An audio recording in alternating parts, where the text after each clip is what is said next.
आप सबका स्वागत है मेरे YouTube चैनल पे। तो आज जो है 10:29 हो रहा है, आप देख सकते हो, और ये रात के टाइम है इंडिया में।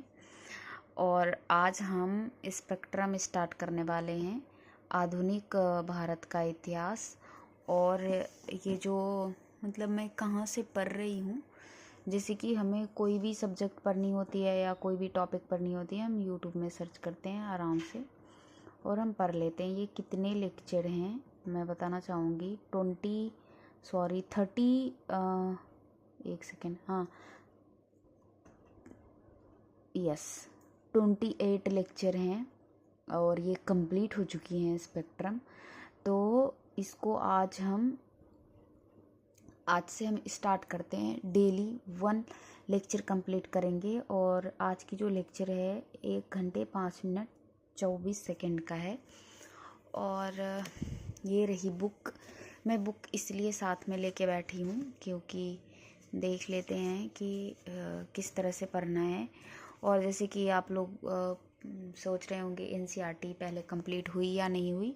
मैं एनसीईआरटी को एक बार ऑलरेडी कंप्लीट कर चुकी हूँ और दूसरी बार मैं फिर से पढ़ रही हूँ, तो वो भी कंप्लीट हो जाएगी। बट मैं अब स्टार्ट करूँगी और मुझे जल्दी से कंप्लीट करने होंगे और इसके नॉलेज भी रखने होंगे। तो चलिए लेट्स स्टार्ट स्टडी करते हैं। थोड़ी वीडियो की क्वालिटी ख़राब हो गई थी उस टाइम, बट कोई बात नहीं, कंटिन्यू।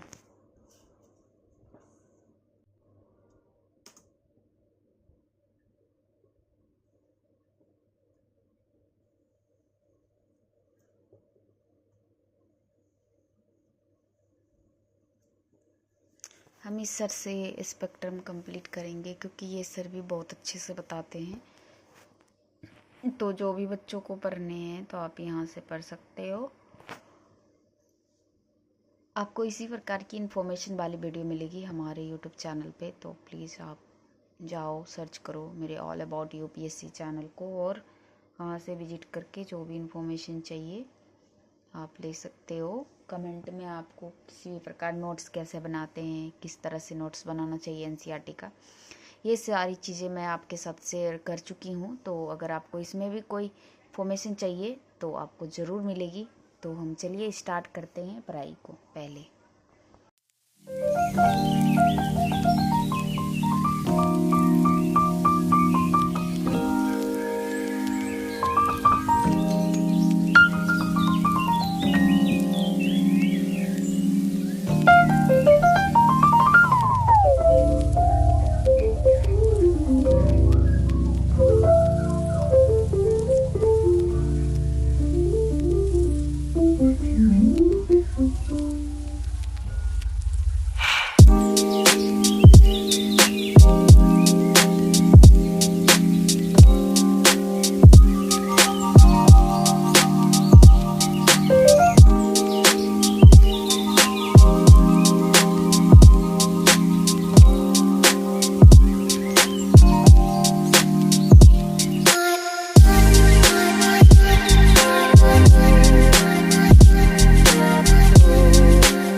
आप सबका स्वागत है मेरे YouTube चैनल पे। तो हमें शून्य से शिखर तक चलना है।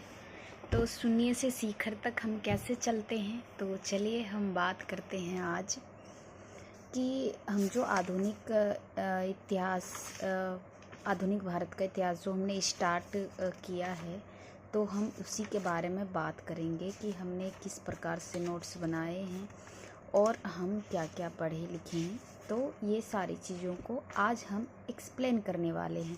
रात के आप देख सकते हैं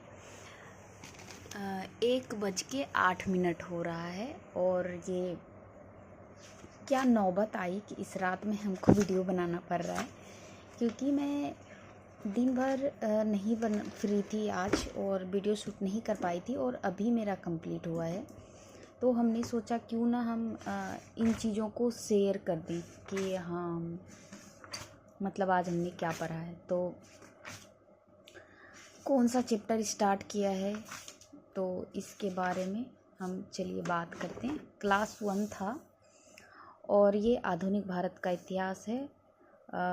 यूरोपियों का आगमन एवं ब्रिटिश शासन के कैसे हुआ था यहाँ पे, है ना, भारत में यूरोपीय व्यक्ति जो कैसे आए थे। तो हमने ये थोड़ा सा डायग्राम बनाए हैं इस प्रकार से। तो अगर आपको ये डायग्राम अच्छी लगी, इस तरह से नोट्स अच्छी लग रही है, तो इस वीडियो को पूरा देखिएगा, ठीक है। तो इस तरह से हमने बनाया है कि पहले जो बिजनेस करते थे किस तरह से करते थे। पहले भी क्या बोलते हैं, प्राचीन भारत मतलब प्राचीन टाइम में भी ये यूरोपीय लोग हमारे भारत से बिजनेस करते थे, बट स्थलीय मार्ग से करते थे, ये समुद्री मार्ग से नहीं आते थे। उसके बाद आगे बढ़ते हैं, आपको हम बताते जाएंगे भारत और यूरोप की तत्कालीन परिस्थितियाँ। 1498 में पुर्तगाली पहली बार आते हैं और 15वीं सदी अंत तथा 16वीं सदी के प्रारंभ में भारत में व्यापारिक उद्देश्यों से पहली बार जो यूरोपीय कंपनी जब आई थी, तो वो व्यापार के उद्देश्य से आए थे। उसके बाद और उस समय का जो मतलब इस समय भारत में दिल्ली सल्तनत का काल था। तो हम बात करते हैं और 1526 में पानीपत का प्रथम युद्ध भी 21 अप्रैल 1526 में युद्ध हो रही थी। इब्राहिम लोदी पराजय के बाद जहां एक और दिल्ली सल्तनत के स्थान पर मुगल सत्ता का विकास हुआ, वही दूसरी ओर पुर्तगाली आए पहले, उसके बाद डच आए, उसके बाद अंग्रेज आए, फिर फ्रांसीसी आए, फिर डेनिश की कंपनियां भी आ गई। उसके बाद इसमें कुछ नोट पॉइंट हम सर नोट करवा रहे थे, तो हमने नोट पॉइंट कुछ लिखा है। उल्लेखनीय है कि प्राचीन काल से ही, मतलब मैंने आपको ऑलरेडी बता चुकी हूँ। इस तरह से हमने नोट्स बनाए हैं। आप देख सकते हो किस तरह से पुर्तगाली आए थे, वास्को डी गामा ने कैसे भारत आए थे, उनका हेल्प किसने किया था। महाराष्ट्र के थे जिन्होंने उनका हेल्प किया था उनको भारत आने में। अकेले तो वो ऐसे नहीं आ पा रहे थे। अल्बुकर्क ने अल्बुकर्क पुर्तगालियों के भारत में प्रथम दुर्ग मतलब एक किला होता है, जिस छोटा सा जिस भंडार घर आप समझ सकते हैं, उसको घेरने के लिए। और भारत में प्रथम यूरोपीय दुर्ग भी एक निर्माण अल्बुकर्क। इस समय वह गवर्नर नहीं थे। अल्बुकर्क जो आए थे भारत में वो गवर्नर नहीं थे, वो उस टाइम व्यापारी उद्देश्य से ही आए थे 1503 में। और पहली बार जब आए थे वास्को डी गामा 1458 में आए थे, दोबारा फिर 1502 में आए थे, फिर अल्वास रेस 1500 में आए थे, फिर 1503 में अल्बुकर्क आए थे। उसके बाद जो अल्बुकर्क आए हैं फिर उस टाइम गवर्नर बन के आए हैं, जो उन्होंने अपनी कंपनियां स्थापित की थी। तो इस तरह से हमने नोट्स बनाया है। अगर पांडिचेरी के बारे में आप बात कर सकते हैं। उसने पहली बार जो यूरोपीय कब्जा की थी पांडिचेरी पे पुर्तगाली ने, और उसके बाद उसने अपना उपनिवेश स्थापित किया था। फिर डच ने व्यापारिक कोठियाँ स्थापना की थी। 1673 में फ्रांसीसियों ने और पहली व्यापारिक बस्ती स्थापित की थी फ्रांसीसियों ने। इस तरह से हमने नोट्स बनाए हैं। आप देख सकते हो मैंने एकदम पूरे क्लियर तरीके से बनाया है। तो आप भी अगर नोट्स बनाना चाहते हो इस प्रकार से, हम इसको शॉर्ट भी कर सकते हैं, बट हमने शॉर्ट नहीं किया। हमने सोचा कि नहीं, इस तरह से हम पढ़ते हैं तो अच्छा लगता है। तो हमने इस तरह से जहाँ जहाँ पे हमको लग रहा है कि हाँ इस तरह से होनी चाहिए, तो हमने वो डायग्राम के थ्रू इस तरह से हमने आपको एक्सप्लेन किया है। तो अगर आपको ये वीडियो अच्छी लगी है तो लाइक करने में क्या जाता है, लाइक कर दीजिएगा, मेरे चैनल को सब्सक्राइब कर लीजिएगा। इसी प्रकार की आपको इन्फॉर्मेशन वाली वीडियो मिलती रहेगी। तो जय हिंद, जय भारत।